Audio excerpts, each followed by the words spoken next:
أعوذ بالله من الشيطان الرجيم.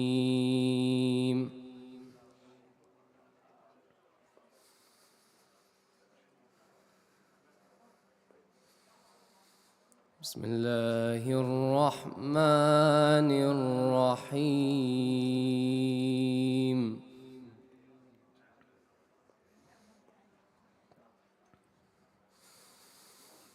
وأوحينا إلى موسى أن أسر بعبادي إنكم متبعون.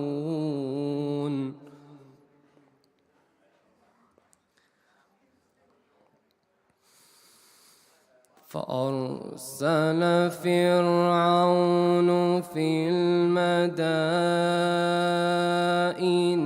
حاشرين إن هؤلاء لشرذمة قليلون.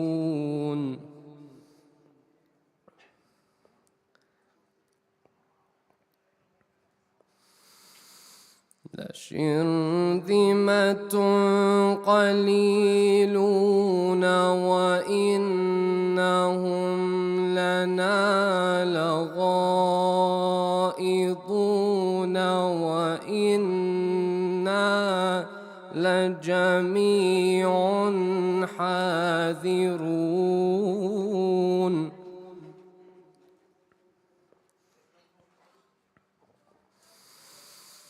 فأخرجناهم من جنات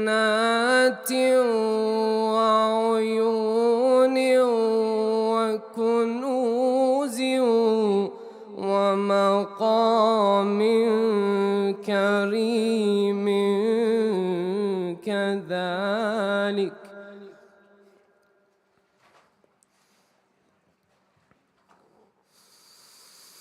كذلك وأورثناها بني إسرائيل فأتبعوهم مشرقين.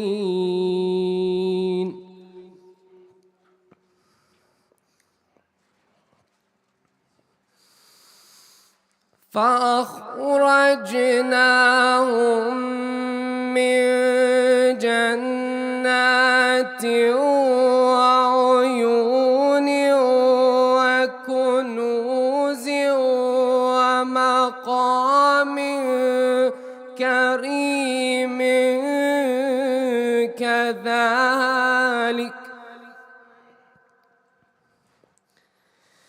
كذلك وأورثناها بني إسرائيل فأتبعوهم مشرقين.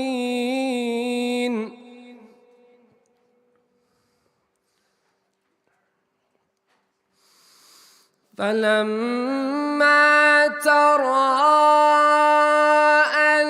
الجمعان قال أصحاب موسى إنا لمدركون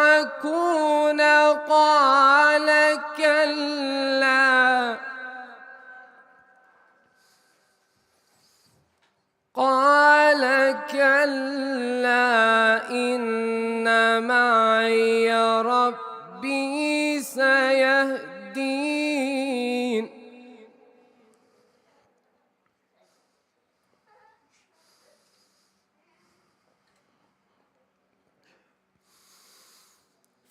فأوحينا إلى موسى أن اضرب بعصاك البحر فانفلق فكان كل فرق كالطود العظيم.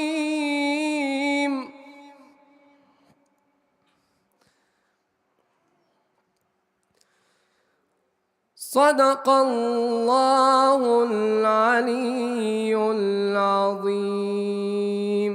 أفلح من صلى على محمد وآل محمد.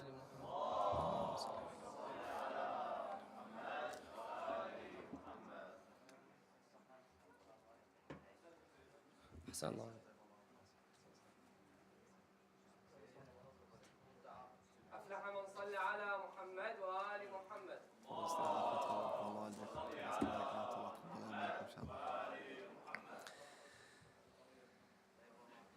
على محبة رسول الله صلى الله عليه وآله وسلم ارفعوا أصواتكم بذكر محمد وآل محمد. اللهم صل على محمد. أعوذ بالله من الشيطان الرجيم. بسم الله الرحمن الرحيم. لا حول ولا قوة إلا بالله العلي العظيم. الحمد لله رب العالمين بارئ الخلائق أجمعين باعث الأنبياء والمرسلين، وأفضل الصلاة والسلام على حبيب إله العالمين وشفيع المذنبين والمبعوث رحمة للعالمين المحمود الأحمد المصطفى الأمجد أبي القاسم محمد.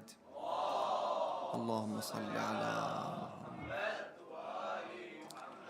صلى الله عليه وعلى أهل بيته الطيبين الطاهرين، ولا سيما الإمام المبين والكهف الحصين وغياث المضطر المستكين وملجأ الهاربين، إمام زماننا وولي نعمتنا الحجة ابن الحسن المهدي فداه أرواح العالمين.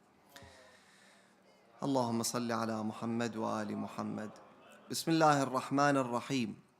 لقد كان لكم في رسول الله أسوة حسنة لمن كان يرجو الله واليوم الآخر وذكر الله كثيرا. آمنا بالله. صدق الله العلي العظيم.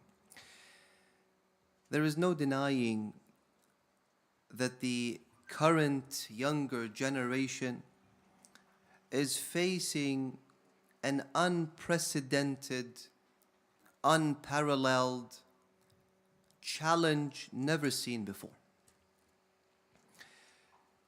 Generation Z, Generation X, the different generations in our recent history, they all have faced their own versions of challenges.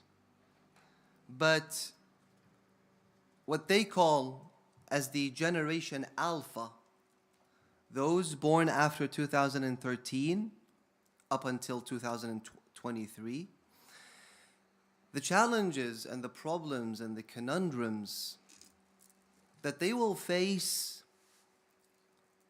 they're very different. Those born with the birth of social media, the likes of TikTok, Instagram, Snapchat, you name it, they are facing an identity crisis like no other, because they don't even know that they're facing challenges. I mean, at the end of the day, when you have a pain, you go for a cure. But if you don't have pain, if you are ill but you don't feel that ailment of yours, that illness of yours, you know how they say pain is half of the cure? Because if you have toothache, headache, any sort of pain in your body, the first thing that you will do, you will call the doctor, you'll take an appointment and see and diagnose your issue. But if you don't have pain, if you don't know that there's a problem, that in its own self is the biggest problem. There is no sane parent on earth today, be it a Muslim, a Christian, a Jew, whatever they happen to be, that they have the least amount of sanity and responsibility that they're not concerned about their children. Why? Because the children that are raising on the likes of TikTok and Instagram, they find absolutely no limits in what they can do and what they can say and what they can see and what they can hear.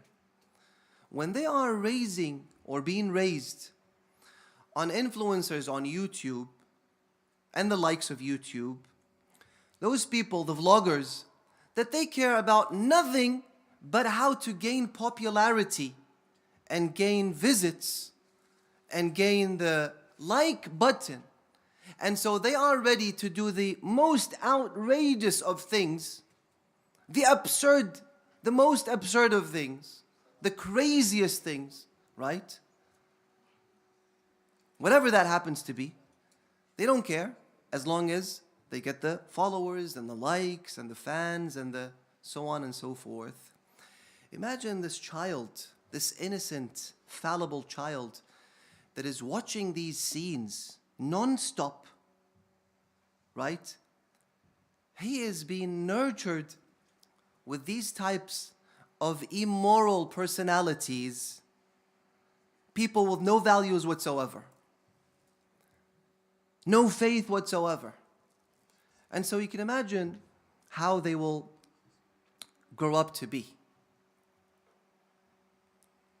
They question everything. And if someone tells them that there are limitations in what you could see, what you could say, and so on and so forth, they will question you. And so they will put you in different categories. Oh, they're old school. Oh, our parents don't understand us, etc., etc. So we say, may Allah help them. Honestly, wholeheartedly, may Allah help the younger generation in remaining in the right path and coming out with no issues. There is a beautiful hadith from the 6th Imam, Imam Sadiq alayhi salam, in which he foretells Zurara, a renowned companion of the Imam. He speaks about the time of occultation, where the Imam is not seen, is not visible. And so people will undergo different challenges, and most of the people, they will go astray. They will be misguided, end up, God forbid, in fire. And then Zurara asks a very relevant question for us, very relevant. Alhamdulillah Rabbil Alameen, he makes that question, and the Imam answers him. Zurara says, Ya ibn Rasulullah, if I happen to be in that time where an Imam is not seen, we're living in a time that we just need to make sure that we protect our faith until the Imam reappears. He says, Ya ibn Rasulullah, if I happen to be in that time, what should I do? Alaykum salam. The Imam teaches him a dua of 3 sentences. He says, make sure you stick with this dua as much as you can. Continuously, constantly, read this dua. It's a very well-known dua, but what I would like to draw your attention to is the second sentence, which relates to the person that we are commemorating his birthday, Rasulullah sallallahu alayhi wa alihi. Allahumma salli ala Muhammad. He says, make sure that you say, Allahumma arifni nafsak. Oh Allah, make yourself known to me. فَإِنَّكَ إِن لَمْ تُعَرِّفْنِي نَفْسَكَ. If you do not do this, if I do not know you, O Allah, therefore I will not know your Prophet. لَمَا عَرِفْ نَبِيَّكَ اللَّهُمَّ عَرِّفْنِي رَسُولَكَ. So this is the focal point of my lecture tonight, inshallah. عَرِّفْنِي رَسُولَكَ. Then obviously the Imam continues and says, say, oh Allah, make your Prophet familiar to me, make me know your Prophet, because if you don't make him known to me, I will not know your proof on earth, who is the Imam. فإنك إن لم تعرفني رسولك لم أعرف حجتك اللهم عرفني حجتك. Oh Allah, make your Imam known to me, the 12th Imam, the living Imam, familiar to me, because if you don't do this, ضللت عن ديني, I will be misguided. Now in this era of the ghaibah and the occultation and the invisibility of our Imam, one of the things that we need to make sure we take consideration towards is Rasulullah sallallahu alayhi wa alihi. How is that relevant? And why is that important? Rasulullah sallallahu alayhi wa alihi wa sallam, in a known hadith, says, إِنَّمَا بُعِثْتْ لِأُتَمِّمَ مَكَارِمَ الْأَخْلَاقِ. Allah subhanahu wa ta'ala has sent me so that I perfect akhlaq, morality, ethics, the behavior of the people. Now, how is this important? Because as far as we know, it is the belief that is most important. Isn't that the case? Faith. Getting to know Allah subhanahu wa ta'ala. So that's the most important thing. I'd like to make a very important point that I also would like to kindly ask you to think about once you go home. Usually when let's say the dialogue and the debate about the existence, whether Allah subhanahu wa ta'ala, the creator, exists or he doesn't, that debate takes place. Usually it's a very theoretical debate, right? And so mathematics is involved, science is involved, so on and so forth. One of the ulama makes a very, very important statement, which again I would like you to ponder and think about. He says the fact that Allah exists and that we are the creation of a creator is undoubtful. Everyone knows this. Why? Because deep down, the same way that I know, let's say, oppression is bad, being kind to people is good, being generous to people is good, and I don't need someone to come and teach me that I need to, let's say, help the poor, the needy, so on and so forth. Everyone knows that they have a creator, that they have been created. So why are there so many people that reject this idea, you ask? The answer is pretty simple. Because they don't want to believe in Allah subhanahu wa ta'ala. There is a reason, and there are many different reasons, why people refuse to accept that they have a creator. And so this theoretical subject all of a sudden becomes a moral subject, an ethical subject. When we discuss whether Allah subhanahu wa ta'ala exists or not, we need to look at the roots. Why are there people that refuse to accept that Allah subhanahu wa ta'ala doesn't exist? And so again, it's the ethical impact that takes over our beliefs. This is why in the Quran, you would find some prophets, like Shu'aib, he speaks about the financial problem in society.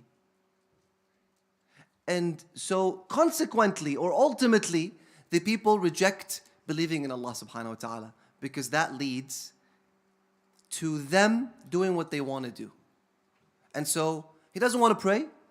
She doesn't want to wear the hijab. He doesn't want to give taxes, religious taxes. They don't want to, let's say, be responsible. And so they say, Allah doesn't exist. It's not a theoretical issue.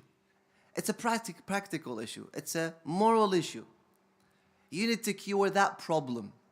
And hence when Rasulullah sallallahu alayhi wa alihi wa sallam says, إِنَّمَا بُعِثْتْ لِأُتَمِّمَ مَكَارِمَ الْأَخْلَاقِ, because it's the ethics that dictate what you believe in.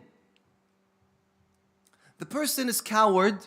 He's not ready to engage into war with Rasulullah sallallahu alayhi wa alihi. And hence he says, you're not a prophet. God doesn't exist. So that's a product of his shortcomings. That's a fruit of his faults. So it's easier to say that Allah doesn't exist than, let's say, giving the khums and the zakat and so on and so forth.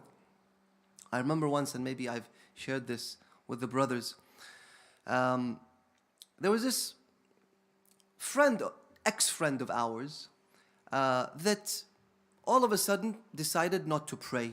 So I asked his friend, I said, why isn't he praying? He said his excuse is that he had a brother who was ill, was sick. And he was continuously praying to Allah subhanahu wa ta'ala to cure him. But then Allah decided to take the soul of his brother. So then he said, I disassociated myself with Allah subhanahu wa ta'ala because I asked him something and he didn't give me. And so you would think, if this guy is truly a mu'min and he is inflicted with these types of tests, he shouldn't fail the test. And so he is making a connection between prayer and that he wanted from Allah subhanahu wa ta'ala. He doesn't get what he wants. The next thing that he decides not to pray. So again, it's an ethical thing. It's a moral thing. It relates to our behaviors.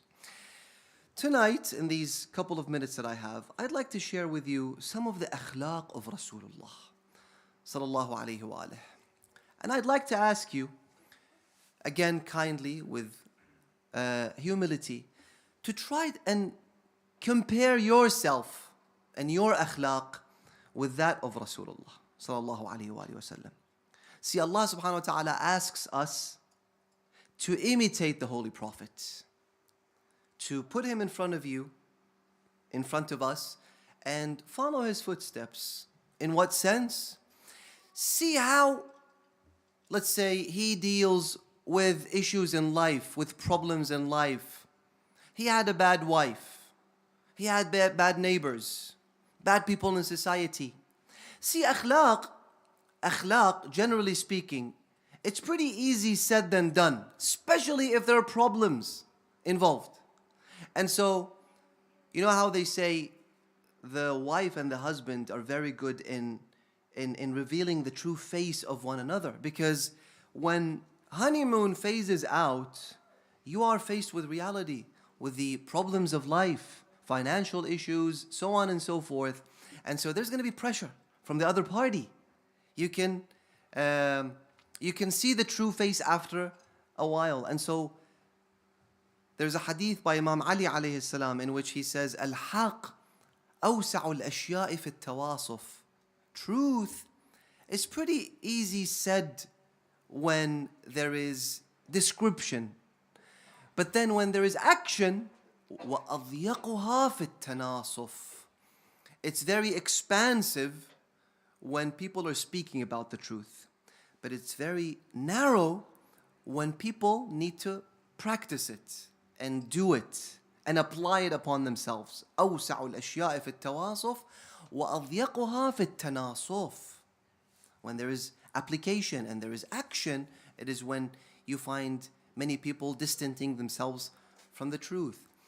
When you take Rasulullah sallallahu alayhi wa sallam and his society and the community and his mission, his godly mission into perspective, then you can appreciate what it means that Allah subhanahu wa ta'ala says, إِنَّكَ لَعَلَىٰ خُلُقٍ عَظِيمٍ.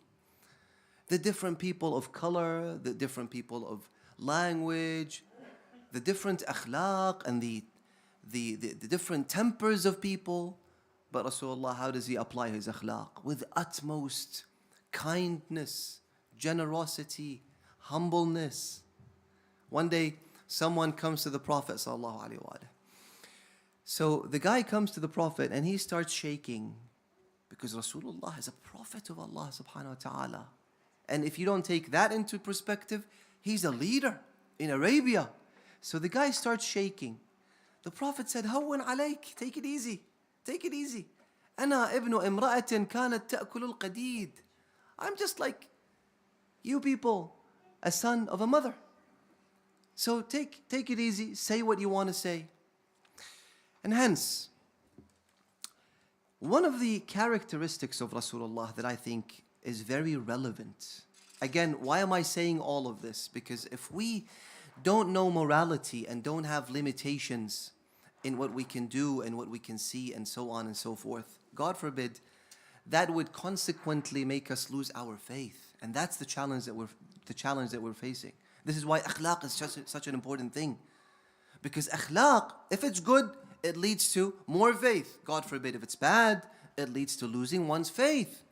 You know how children nowadays, they don't find respect anything relevant in their lives. Be it towards their parents, be it towards the bystanders and the so on and so forth. They don't find akhlaq an important thing. And so this is why they have mockery and they make fun of everything. Why? Because this is what they're being fed on YouTube. Make fun, laugh, entertain, be happy. And so even if you bring forth the Quran, Hadith, the Prophets, they want to make fun because that's what they're being taught in social media. One of the akhlaq of Rasulullah sallallahu alayhi wa alihi wasallam towards the rest of the people. And this is a hadith from Amir al-Mu'mineen alayhi salam. He says, تَرَكَ النَّاسَ مِنْ ثَلَاثٍ. He left people from three things. As in, he doesn't do these three things. Never ever does anyone see the Prophet doing one of these three things. One, he says, كَانَ لَا يَذُمُّ أَحَدًا. لَا يَذُمُّ أَحَدًا. He never ever would speak against anyone. Imagine. Put yourself in the Prophet's shoes, as they say. How many enemies, how many hypocrites, how many people with limited amount of faith that they had, right? إِنَّ قَوْمِي قَرِيبُ عَهْدٍ بِالْإِيمَانِ, as he said. Until yesterday, they were idol worshippers and tribal worshippers and so on and so forth. And then now they come to Islam. Imagine how much Rasulullah would face from them. Problems and issues and what's not. لا يذم أحد. Never ever would he speak against anyone. One. Two, and he makes fun of no one. ولا يعيره. He's short, he speaks this way, he's fat, he's this, he's that. No one ever heard Rasulullah sallallahu alaihi wasallam making mockery against anyone. That's two. Three, وَلَا يَطْلُبُ عَثَرَاتِهِ. You'd say, but Sayyid, come on, we're joking around. Why is this so important? Again, akhlaq leads to faith or God forbid, faithlessness. This is the akhlaq. The akhlaq is the path towards what you believe in. And so this is the akhlaq of Rasulullah.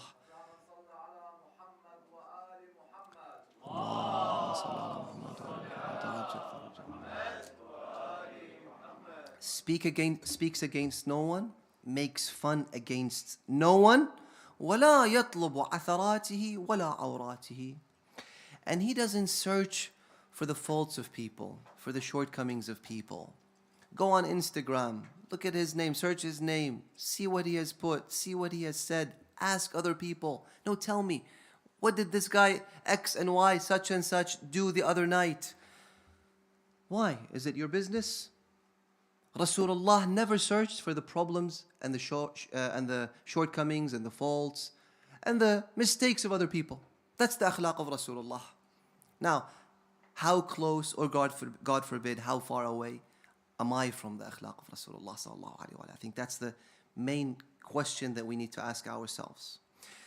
وَكَانَ تَرَكَ نَفْسَهُ مِنْ ثَلَاثٍ. So he left people from these three characteristics, three bad traits. And he left himself from three traits. One, Amir al-Mu'mineen alayhi salam says, مِنَ الْمِرَاءِ.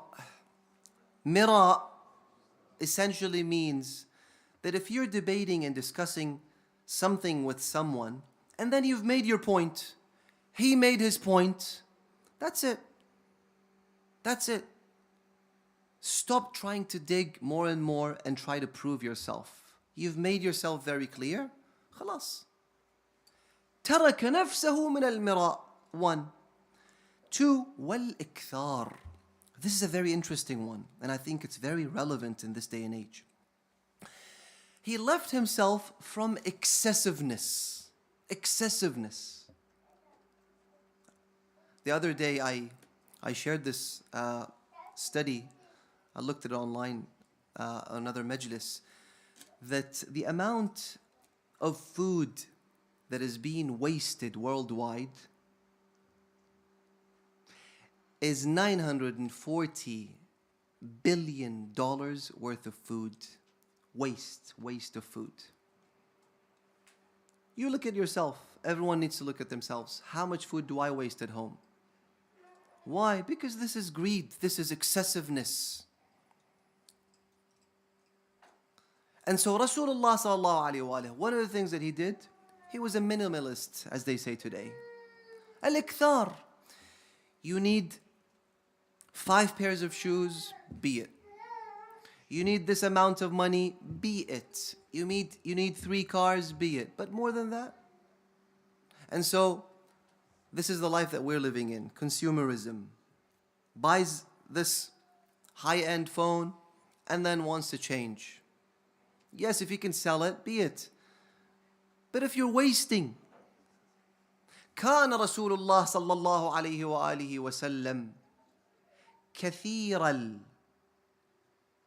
how's the verbatim? صلوا على محمد وآل محمد.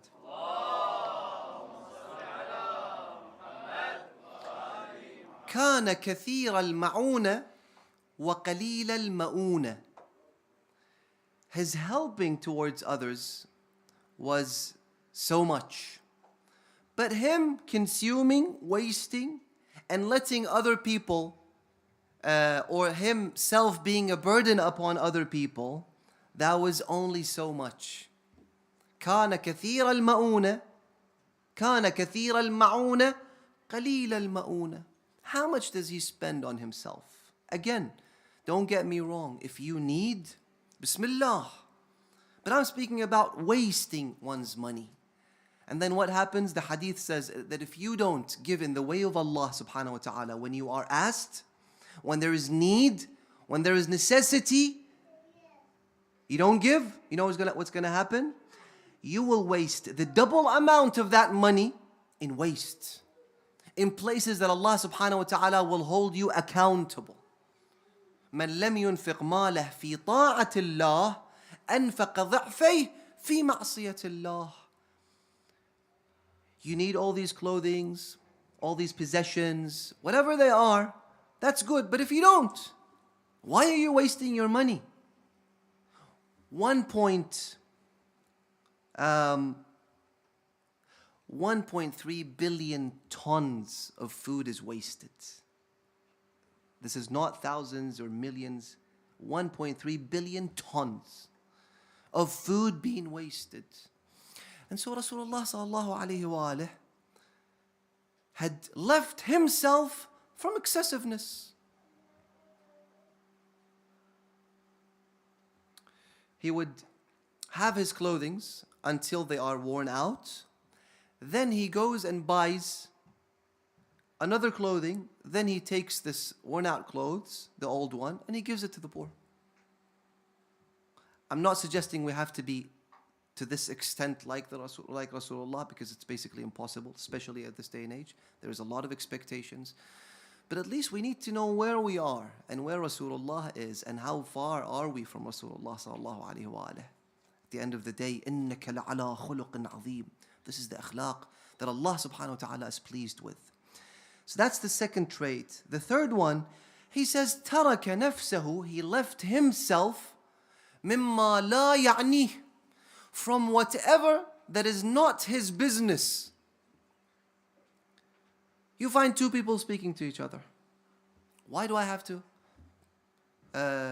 try to listen to what they're saying? It's all my business. Subhanallah. Just apply this on social media. How much of it is my business? Honestly.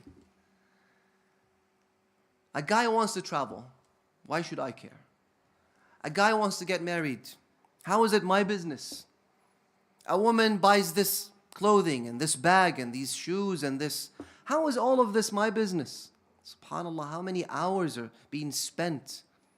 And apply this on humanity worldwide.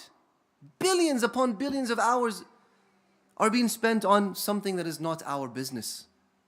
Rasulullah sallallahu alayhi wa sallam ترك نفسه من المراء والإكثار وما لا يعنيه. One last part that I'd like to share with you, and inshallah, أسألكم الدعاء. One of the characteristics of Rasulullah that was a highlight of his akhlaq was that, how should I put this to be respectful? Rasulullah wouldn't open his mouth and speak a lot. Rasulullah was kathir as-samt. So that's one of the things that Rasulullah does a lot. And that is, stay silent. Don't speak a lot. Don't open your mouth a lot. There's a hadith that every day, every given day, the tongue addresses the rest of the organs and says, كيف أصبحتم? How are you guys doing? And they would answer him, the organs would answer the tongue, that نحن بخير إن كنت بخير. If you're good, we're good. But if you open your mouth, you're going to put us in trouble. So the more that you can stay silent and be quiet, that's good for you. SubhanAllah, there's a hadith that silence for a knowledgeable person is majestic. It gives that person majesty. And for an ignorant person, it conceals that person from his ignorance. So it's good both ends, both ways. Rasulullah sallallahu alayhi wa sallam, one of his akhlaq was that he was kathir as-samt. Imam Hussain, salamullahi alayhi, he particularly asks Imam Ali about the silence of Rasulullah. He says, tell me about samt Rasulullah, that why would Rasulullah do this? Why would you would find Rasulullah in many times, in different circumstances, he sits down without speaking. He becomes quiet. Interestingly enough, Imam Ali apparently, it's pretty obvious actually, that he was paying extra attention towards the akhlaq of Rasulullah. And so he says that the Prophet's silence was of not one type and one kind, but 4 types. Listen to this carefully. He says, كَانَ سُكُوتُهُ عَلَىٰ أَرْبَعٍ. There is 4 different instances that you would find Rasulullah staying silent and being quiet. One is in forbearance, in hilm, when he contains himself. So he mentions, then he expands on them. He said, كان على 4 الحلم والحذر والتقدير والتفكر. It was one of the reasons, it was forbearance. 2, when he wants to reflect and he wants to ruminate, as they say, and think and ponder. 3, caution. And 4, taqdeer, calculation. So then he explains. He says, فَأَمَّا التَّقْدِيرُ. The Prophet ﷺ would be seen silent because he is calculating. Because at the end of the day, Rasulullah is making a godly government on earth. Again, he has so many different types of enemies, so many problems and challenges and so on and so forth. And so you would find Rasulullah sitting down thinking. What needs to be done, the steps, so on and so forth. This is, my dear brothers and sisters, a very important thing that we need to apply in our lives. You want to engage in a different field, let's say work, let's say get married, buy a house. Sit down and think beforehand. What is best for you, not just financially and from a dunya perspective, but also ethically, the area, so on and so forth. There's a beautiful hadith that the Imam says, a mu'min needs husn al-taqdeer fil ma'isha. You need to understand how much you need in this life. How much money do I need? Doesn't matter, as much as I can gobble these millions. Why do I need these millions? Do I really need them? Believe it or not, so much of these problems come from wealth, come from comfort, come from excessiveness. And so how much do I need in life? And then accordingly, go after what you need. So Rasulullah would sit down and think to himself, what needs to be done? Let's say for the Muslims, for the community, etc., etc. That's one.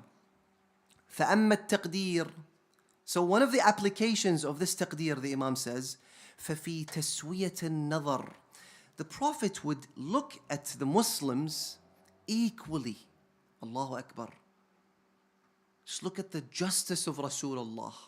When he looks at the Muslims, he looks at them equally, so that none of them would think that, oh, Rasulullah is dismissing me.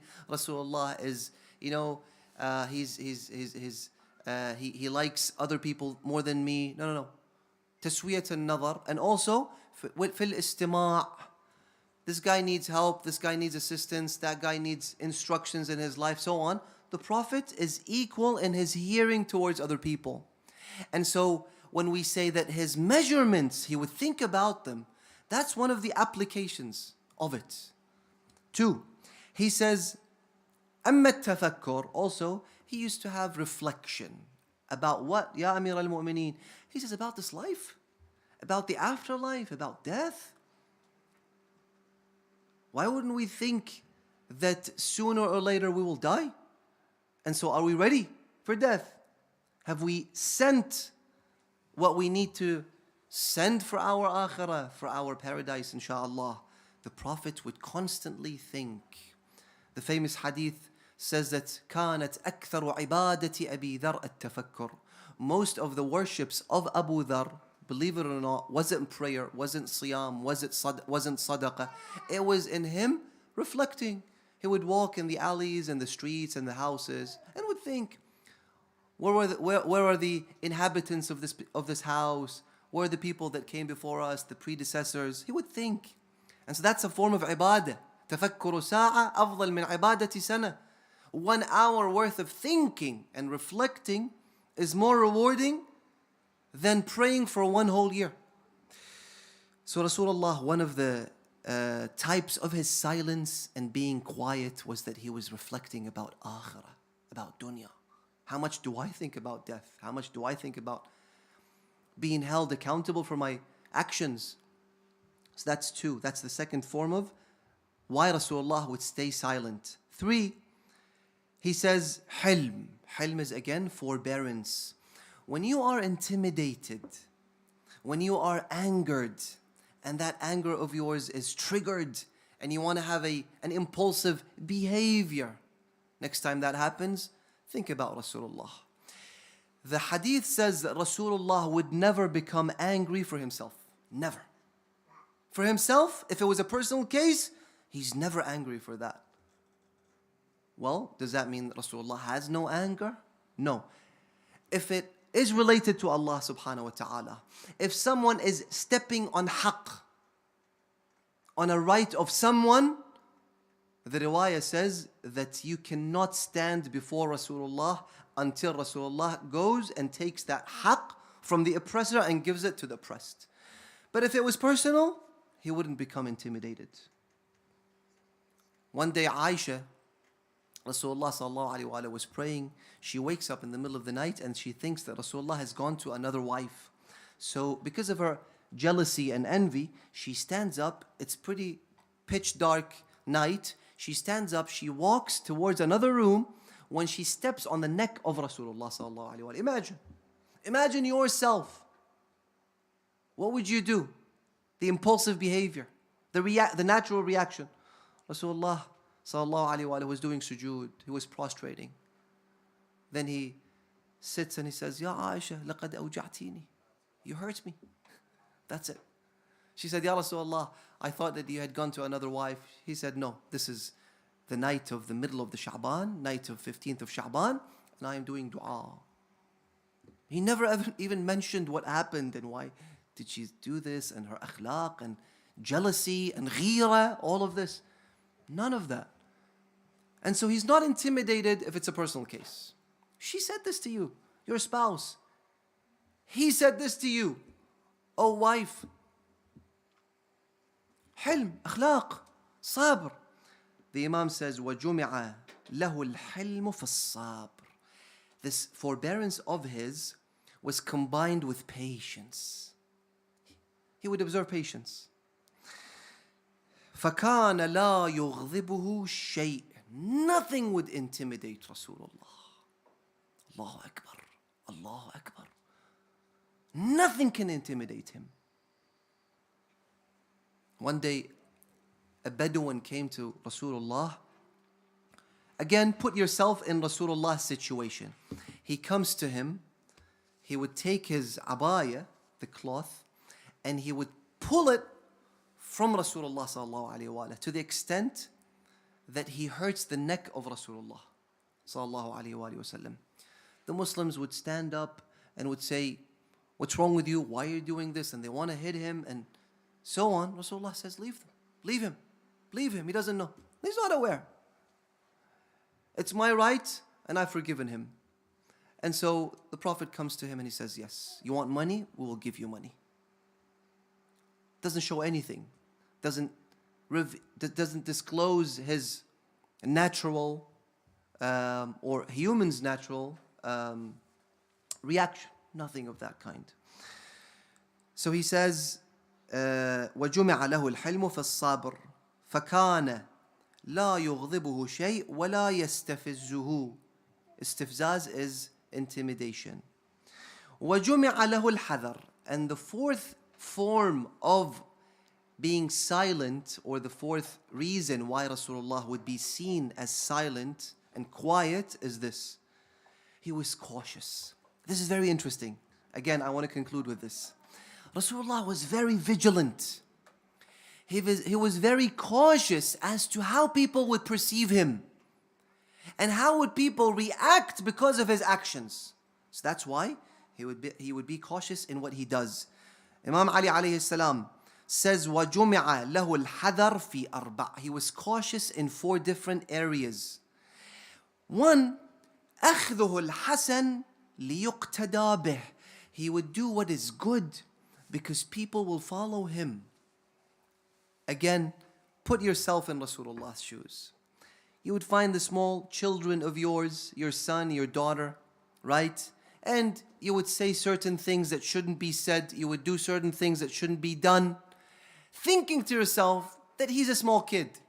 She's still small, right? Especially mothers and daughters and fathers and sons.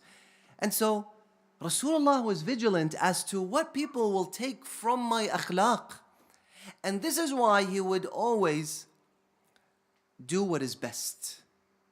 Not just what is good, because you have different versions of good. Rather, he would choose what is best because people are seeing.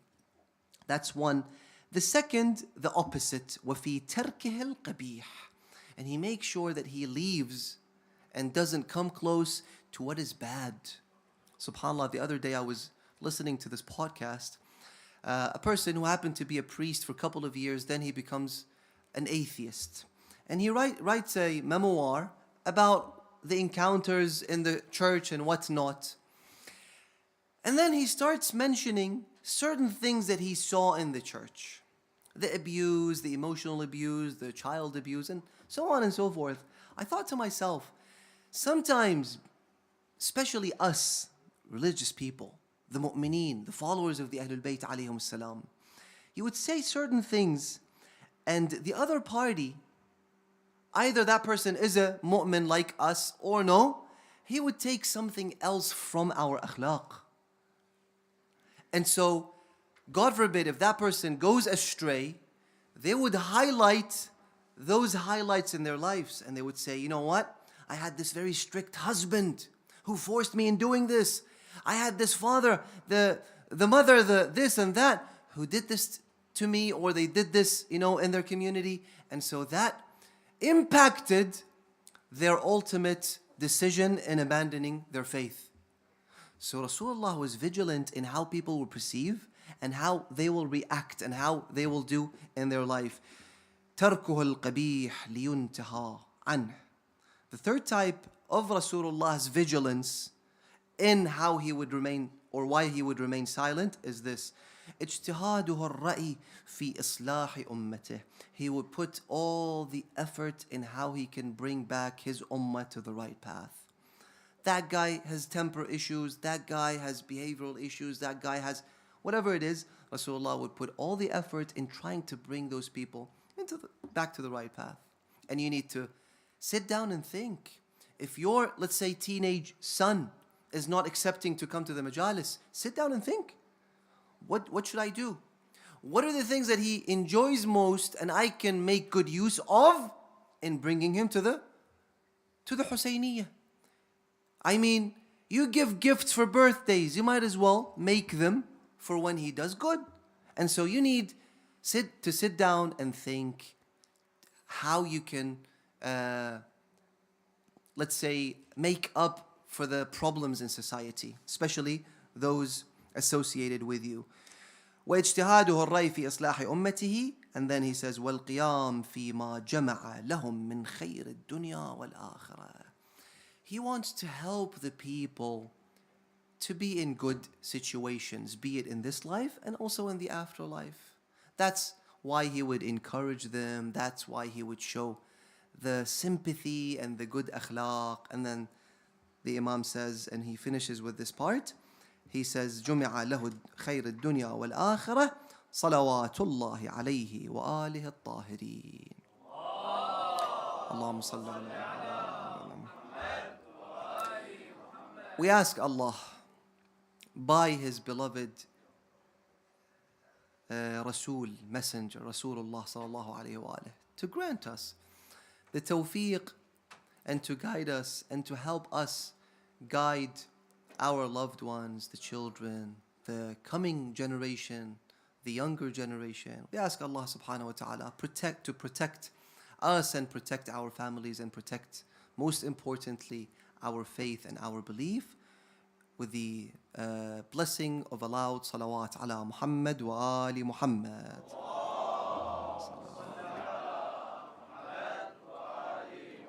هذا والحمد لله رب العالمين والسلام عليكم ورحمة الله وبركاته.